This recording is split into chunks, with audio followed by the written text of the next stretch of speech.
I recently was asked a really interesting question. Somebody wanted to know, what do you do with all the other gods in the Old Testament? So, what you see is that there are interactions between the God of Israel and then there's Baal or Moloch or other gods throughout the ancient Near East. And oftentimes it's talked about as though those gods are warring. So, what do you do with other gods in the Bible? Or, that also can be extrapolated out to what do we do with other gods in other world religions? I think a really interesting book that I have found very helpful in discussing this is a book called God's Rivals by Gerald McDermott. And it says, why has God allowed different religions, essentially? But basically, what the kind of general point is, and this I think is a little bit difficult for people in Western culture to kind of get their heads around, is because we're pretty anti-supernatural. So we tend to believe maybe like superficially that there's a God and that there's angels and that there's humans, but we don't actually kind of internalize that even within the church. But what I think we actually see, and comes out in Gerald's book, is the idea that there are lots of spiritual beings that exist in the world. And the Bible definitely points to this idea. There's God, there's angels.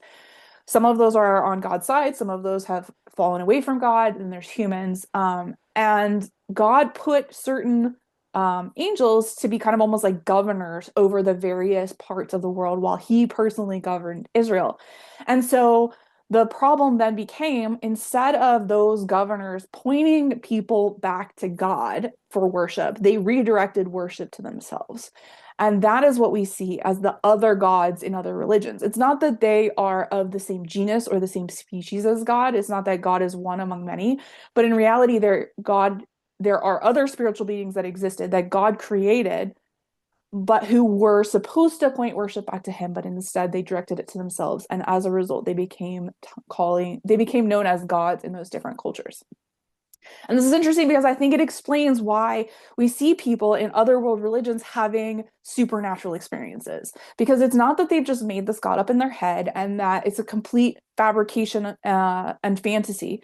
But in reality, they are dealing with some superficial or supernatural being, and it's just not God that they are directing their worship to. And so I think the Bible kind of corresponds with what we end up seeing in modern culture when it comes to world religions as well. And so if this is a question that you've wrestled with, I do want to recommend that book. So once again, it's a book called God's Rivals by Gerald McDermott. And he talks about how God allowed other spiritual beings to exist, and the redirection of that worship to themselves is where we got this idea of other gods. I hope that's been helpful for you today. And if you've got any questions, feel free to send us an email at doubtlessfaith.com. I would love to be able to deal with some of your questions.